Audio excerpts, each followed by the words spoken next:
الحمد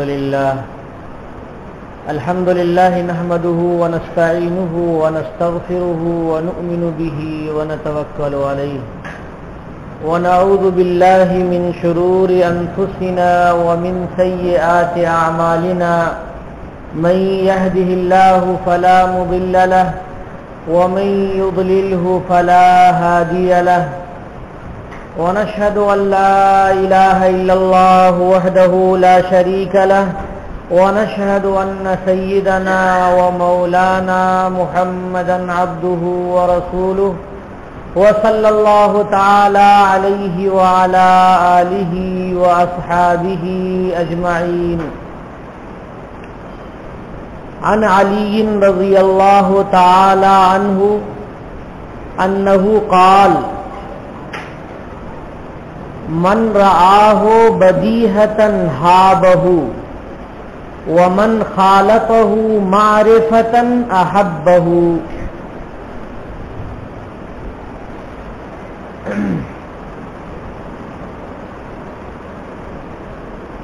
برادران گرامی قدر، سب سے زیادہ وہ کام مفید ہوتا ہے جو دوام کے ساتھ ہو اور وقت کی پابندی کے ساتھ. تو میرے لیے خوش قسمتی کی بات ہے کہ آپ حضرات کے سامنے میری حاضری ہوئی ہے اور آپ حضرات کچھ کہنے کا موقع عنایت فرما رہے ہیں، اور اس کے لیے آپ تکلیف برداشت کر کے بیٹھے بھی رہتے ہیں، دن بھر روزہ رہ کر کے، تھک ہار کر کے، تراویح پڑھ کر کے، اور اس کے بعد بیٹھے رہتے ہیں. یہ آپ کی خوبی کی بات. اور میری خرابی کی بات یہ ہے کہ میں آپ کا خیال اندر سے دل سے خیال کرنا چاہتا ہوں مگر غفلت ہو جاتی. وہ بات بولتے بولتے کبھی وقت زیادہ ہو جاتا ہے، تو کل جو وقت زیادہ ہو گیا اس کا احساس کل بھی رہا مجھے، اور آپ کو کہا بھی اور آج بھی احساس ہے. تو میں انشاءاللہ تعالی یہ 35 اور 40 کے بیچ میں اپنا مضمون روک دوں گا، اور میں یہ چاہتا ہوں کہ کوئی آدمی مجھے خیال بھی دلا دے کہ ٹائم زیادہ ہو رہا ہے تاکہ میں وقت سے آگے نہ بڑھوں. اور میری وجہ سے تکلیف ہو گئی ہوگی، ضرور ہوئی ہوگی، اس سے کے لیے میں معافی چاہتا ہوں آپ حضرات. آج جی چاہ رہا ہے جناب محمد رسول اللہ صلی اللہ علیہ وسلم کی خصوصیات کے بیان کرنے کا، حضور کے امتیازات کے بیان کرنے کا، کہ اللہ تبارک و تعالیٰ نے جو حضور کا مقام اور مرتبہ ایسا اونچا بنایا کہ اپنے بعد خدائے پاک نے اتنا اونچا مرتبہ نہیں بنایا، یہ تو ہر ایک جانتا ہے. حضرت حسان رضی اللہ تعالی عنہ نے نعت کہی ہے نبی کریم صلی اللہ علیہ وسلم کی شان میں، اور نہایت ہی والہانہ انداز میں حضرت حسان نے ارشاد فرمایا ہے: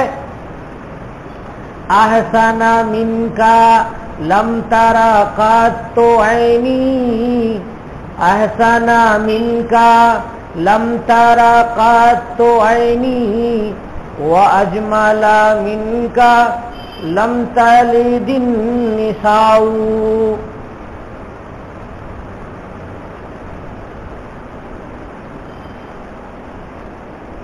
احسن منکا لم ترى قط عینی، واجمل منکا لم تلد النساء. خلقت مبرأ من كل عیب، خلقت مبرأ من كل عیب، کانک قد خلقت کما تشاء. فرماتے ہیں حضرت حسان کہ اللہ تبارک و تعالیٰ نے جناب محمد رسول اللہ صلی اللہ علیہ وسلم کو حسین ترین پیدا فرمایا، ایسا خوبصورت پیدا فرمایا کہ آپ جیسا خوبصورت کسی آنکھ نے دیکھا ہی نہیں۔ آپ سے بہتر خوبصورتی اللہ تبارک و تعالیٰ نے کسی کو نہیں دی۔ حضرت حسان نے دوسرا جملہ ارشاد فرمایا، اور یہ بھی نبی کریم صلی اللہ علیہ وسلم کا امتیاز ہے کہ آپ سے زیادہ خوبصورت بچہ پیدا ہی نہیں کیا کسی عورت نے پوری دنیا میں۔ جناب محمد رسول اللہ صلی اللہ علیہ وسلم جب اپنی والدہ کے رحم میں تشریف لائے تو حضرت آمنہ کے اندر بہت ساری چیزیں ایسی ظاہر ہوتی تھیں کہ کسی عورتوں کے اندر ایسی خوبیاں ظاہر نہیں ہوئی۔ جناب محمد رسول اللہ صلی اللہ علیہ وسلم کی ولادت سے پہلے ہی دنیا کا رنگ ایسا ہو گیا کہ اس سے پہلے کبھی نہیں تھا۔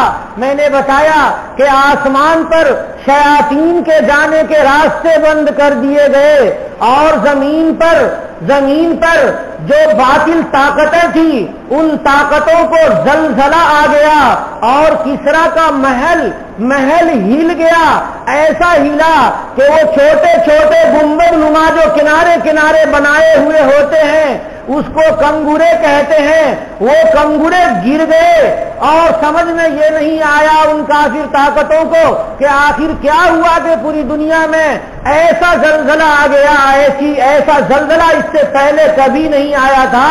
یہ جناب محمد رسول اللہ صلی اللہ علیہ وسلم کی ایمانی طاقت اور اسلام کی طاقت تھی، جس طاقت نے آتے ہی کفر کی طاقت کو ہلا دیا۔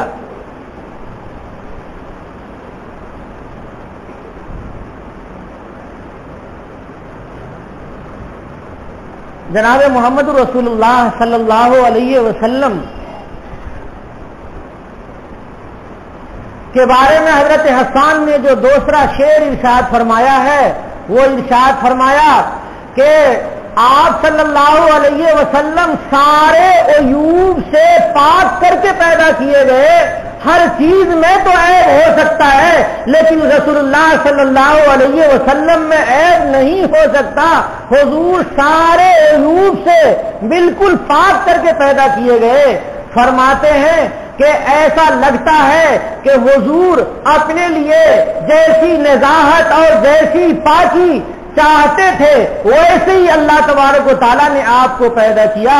جناب محمد رسول اللہ صلی اللہ علیہ وسلم کے بارے میں ایک دوسرا مصرع حضرت حسان کا ہے، فرماتے ہیں وَشُقَّ لَهُ مِنْ اسْمِهِ لِيُجِلَّهُ وَشَقَّ لَهُ مِنْ اسْمِهِ لِيُجِلَّهُ فَذُو الْعَرْشِ مَحْمُودُ وَهَذَا مُحَمَّدُ کہ اللہ تبارک و تعالیٰ نے اپنا نام محمود رکھا اور جناب محمد رسول اللہ صلی اللہ علیہ وسلم کا نام محمد رکھا۔ اللہ تبارک و تعالیٰ نے اپنے نام کے مادے کے ساتھ نبی کریم صلی اللہ علیہ وسلم کا نام رکھا تاکہ حضور کی شان بڑھ جائے، لیجلہ تاکہ سرکار دو عالم صلی اللہ علیہ وسلم کی شان بڑھ جائے۔ فرماتے ہیں کہ عرش والا تو محمود ہے اور یہ محمد ہے، گویا کہ اللہ تبارک و تعالیٰ کے نام میں بھی ہا میم اور دال ہے، اور جناب محمد رسول اللہ صلی اللہ علیہ وسلم کے نام میں بھی ہا میم اور دال ہے۔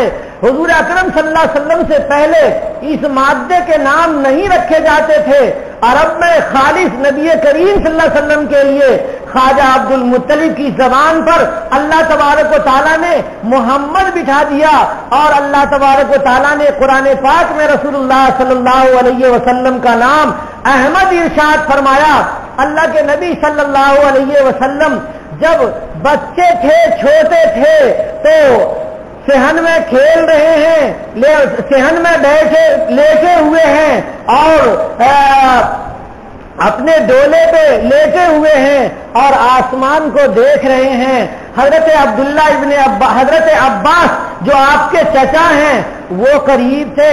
حضرت عباس نے بعد میں کہا کہ میں نے جو ایمان قبول کر لیا اور آپ کو میں نے نبی مان لیا، اس کی ایک وجہ یہ بھی ہے کہ جب آپ بالکل چھوٹے تھے اور آپ آسمان کی طرف رات کے وقت میں دیکھ رہے تھے اور چاند سے آپ باتیں کر رہے تھے، کھیل رہے تھے، آپ کا ہاتھ جیسے جیسے ہوتا تھا چاند ویسے ویسے ہلتا تھا، گویا کہ چاند رسول اللہ صلی اللہ علیہ وسلم کو کھلا رہا تھا۔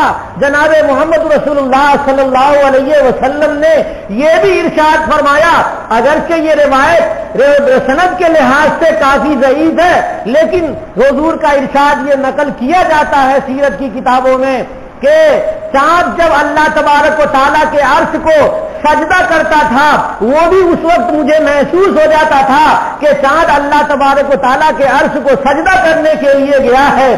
فرشتے آتے تھے اور حضور کا ڈولا ہلاتے تھے تاکہ نبی کریم صلی اللہ علیہ وسلم کا دل بہلے اور آپ اکتائے نہیں اور آپ روئے نہیں۔ جناب محمد رسول اللہ صلی اللہ علیہ وسلم کے تابع ساری کائنات کو اللہ تبارک و تعالیٰ نے کر دیا۔ اللہ تبارک و تعالیٰ نے صاف صاف نبی کریم صلی اللہ علیہ وسلم کی زبانی کہیں ارشاد فرمایا، اور حدیث قدسی ہے، لو لاکا لما خلقت الافلاک، کہ اے محمد اگر آپ نہ ہوتے تو میں زمین و آسمان کو پیدا ہی نہیں کرتا۔ آپ ساری چیزیں جو پیدا کی گئی وہ صرف آپ کے صدقے میں پیدا کی گئی۔ رسول اللہ صلی اللہ علیہ وسلم کے ہاتھ کا کھلونا ہے چاند، اور کھلونا صرف بچپن میں ہی نہیں ہے بلکہ جب بڑے ہوئے اور ایک مرتبہ ابو جہل نے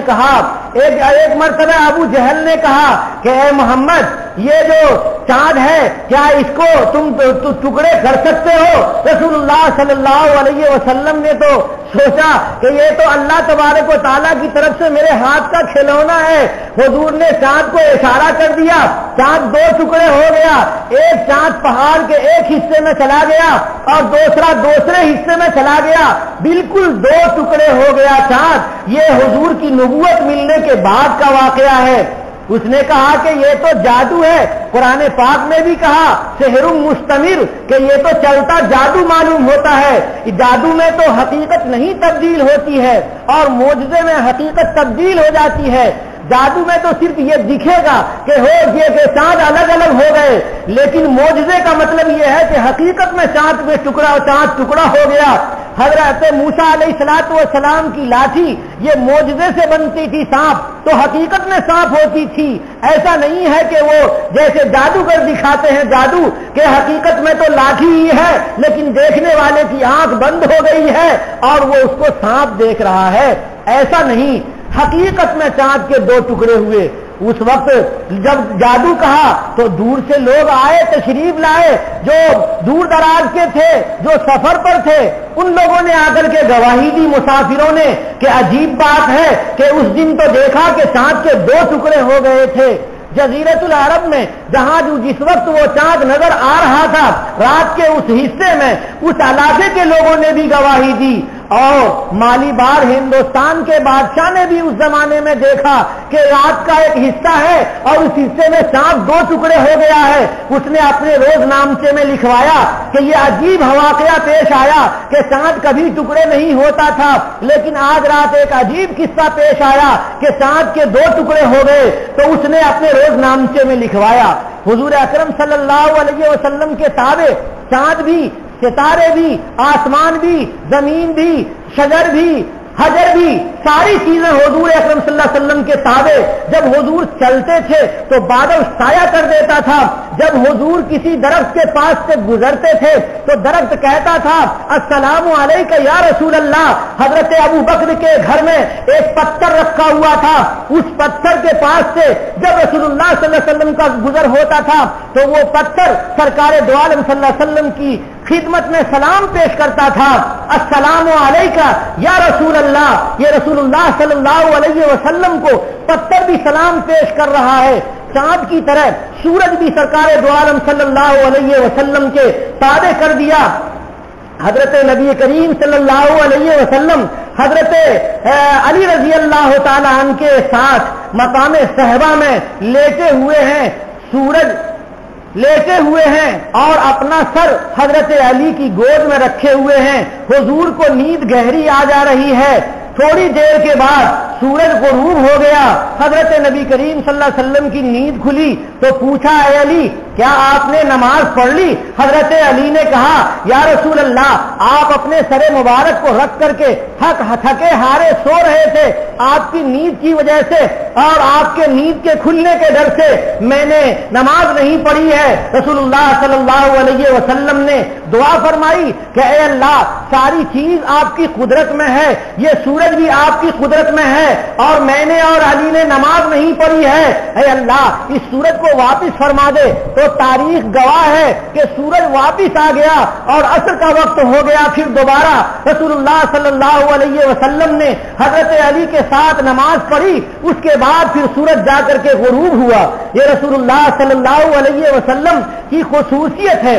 سرکار دو عالم صلی اللہ علیہ وسلم کی یہ جو خصوصیت ہے یہ ایسی ہی نہیں. آج غور کیجئے, آج کی دنیا نیٹ کی دنیا ہے. گلوب میں پوری دنیا ایک جگہ دکھتی ہے. پوری دنیا کی خبریں ایک جگہ سنی جاتی ہیں. پوری دنیا کی چیزیں ایک جگہ سمجھی جاتی ہیں. آج دیکھ لیجئے پوری دنیا کے نقشے پر کہ سورج کس طرح سے چل رہا ہے اور کس طرح سے غروب طلوع ہو رہا ہے اور کیسے غروب ہو رہا ہے. آج یہاں پر سورج غروب ہے لیکن آگے کسی ملک میں وہ طلوع ہو رہا ہوگا. آج جب یہاں پر رات ہے تو کہیں پر دن ہو رہا ہوگا. تو اس طرح سے یہ سورج چلتا رہتا ہے, گھومتا رہتا ہے. مثال کے طور پہ ایک وقت کی نماز کو اذان کو لے لیجئے. مغرب کی اذان مثال کے طور پہ افطار کے لیے مغرب کی اذان ہو رہی ہے تو 1 منٹ کا فرق ہے, پھر آگے جا کے 1 منٹ 2 منٹ کا فرق ہے. تو ہر جگہ اذان ہو رہی ہے, ہر جگہ اذان ہو رہی ہے. غور کیجئے کہ رمضان کے مہینے میں مثال کے طور پر مغرب کی اذان ہو رہی ہے تو بالکل ٹائم دیکھ کے اذان ہو رہی ہے. پوری روئے زمین پر 24 گھنٹہ اذان ہو رہی ہے. مغرب کی اذان بھی 24 گھنٹہ ہو رہی ہے, عشاء کی اذان بھی 24 گھنٹہ ہو رہی ہے, ظہر کی اذان بھی 24 گھنٹہ ہو رہی ہے, عصر کی اذان بھی 24 گھنٹہ ہو رہی ہے. یہ کیا ہے؟ اللہ کے نام کے ساتھ رسول اللہ صلی اللہ علیہ وسلم کا نام لگا ہوا ہے. کوئی مؤذن ایسا نہیں ہے جو اشہد ان لا الہ الا اللہ کہے اور اشہد ان محمد رسول اللہ نہیں کہے. سرکار دو عالم صلی اللہ علیہ وسلم کا نام حضرت اللہ رب العالمین کے نام کے ساتھ نہ لگائے. یہ اللہ کے نبی صلی اللہ علیہ وسلم کا اعجاز ہے. اللہ تبارک و تعالیٰ کے نام کے ساتھ اتنی گونج اور اتنے زمانے تک گونج اور آگے جو زمانہ آنے والا ہے قیامت تک, یہ قیامت تک کوئی دوسرا نبی آنے والا نہیں ہے, کوئی دوسرا کلمہ آنے والا نہیں ہے, کوئی دوسری اذان آنے والی نہیں ہے, کوئی دوسری تکبیر آنے والی نہیں ہے, کوئی دوسری درود آنے والی نہیں ہے, کوئی دوسرا کلمہ آنے والا نہیں ہے, کوئی دوسرے اذکار آنے والے نہیں ہیں. ہر جگہ اللہ تعالیٰ کے نام کے ساتھ جناب محمد رسول اللہ صلی اللہ علیہ وسلم کا نام لیا جاتا ہے. یہ خصوصیت ہے ہمارے سرکار کی.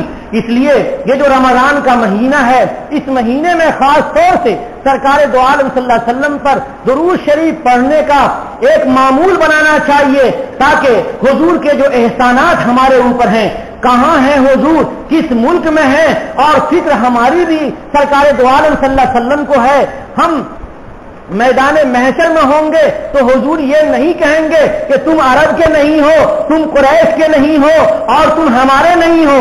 حضور اکرم صلی اللہ علیہ وسلم کا تعلق جس طرح سے اپنے حقیقی خاندان کے مسلمان سے ہے اسی طرح سے ہم اور آپ سے بھی ہے. یہ ایک ہی شخصیت ایسی پیدا ہوئی کہ پوری دنیا میں سارے لوگوں کے لیے قرب کا ذریعہ ہے اور سارے لوگوں کے لیے عزت کا ذریعہ ہے. جناب محمد رسول اللہ صلی اللہ علیہ وسلم سے اچھا اس دنیا میں اللہ تبارک و تعالیٰ نے کسی کو نہیں پیدا کیا. اسی لیے حضرت حسان نے ارشاد فرمایا احسن منکا لم تر قط عینی واجمل منکا لم تلد النساء, کہ آپ سے زیادہ حسین اللہ تبارک, آپ سے زیادہ حسین کسی آنکھ نے دیکھا نہیں اور آپ سے زیادہ حسین کسی خاتون نے پیدا نہیں کیا. خلقت مبرم من کل عیب کأنک قد خلقت کما تشاء، کہ آپ کو پیدا کیا گیا سارے عیوب سے الگ کر کے. حضور ہی ایسی ذات ہیں کہ اللہ کے بعد ان کے اندر کوئی عیب نہیں ہے، اور اس کے بعد انبیاء کرام علیہم الصلوۃ والسلام کا درجہ ہے کہ وہ بھی معصوم ہیں، اور ان کے بعد دوسرے انسانوں کا درجہ ہے صحابہ کرام کا، تابعین اعظام کا، اولیاء اعظام کا، اس کے بعد عام امتی کا. اللہ تبارک و تعالی ہمیں حضور اکرم صلی اللہ علیہ وسلم کی شفاعت نصیب فرمائے، حضور کی محبت نصیب فرمائے، حضور کی سنتوں کی قدر نصیب فرمائے، حضور کے ہاتھوں حوض کوثر سے ہمیں پانی نصیب فرمائے، حضور کے جھنڈے کے نیچے ہم لوگوں کا حشر فرمائے. وآخر دعوانا ان الحمد للہ رب العالمین.